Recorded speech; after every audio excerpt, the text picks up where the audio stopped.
এই বুঢ়ী এইটো দেখোন গাঁৱলীয়া বেংকৰ একাউণ্ট হা গাঁৱলীয়া নহয় টাউনীয়া হাও এইটো চোন গাঁৱলীয়া বেংকৰ একাউণ্ট ক'ত টাউনীয়া টাউনীয়া কৈ আছে ক'ত খুলিছিলে একাউণ্টটো টংলা টাউন যে শুনচোন এনাই গাঁৱলীয়া গাঁৱলীয়া কৈ থাকা এইটো টংলা টাউনত খুলিলেও ৰঙিয়া টাউনত খুলিলেও এইটো বেংকটো হৈছে বেংক একাউণ্টৰ নামটো হৈছে গাঁৱলীয়া বেংক এইটো বেংকটোৰ নামটো হৈছে গাঁৱলীয়া বেংক বুজিলি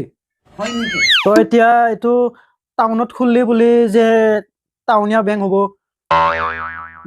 গুৱাহাটীত খুলিলে যে গুৱাহাটীয়া বেংক হ'ব এনেকুৱা নহয় এইটো বেংকৰ নামে হৈছে কি গাঁৱলীয়া বেংক বুজিলি এতিয়া বল এতিয়া যাওঁ বল ঘৰত যাওঁ বল এতিয়া এই যাম কি মোৰ কথা গিলাখান কৈ থাকা হয় তই টংলাত খোলা বেংকটোকে গাঁৱলীয়া গাঁৱলীয়া কৰি থাকা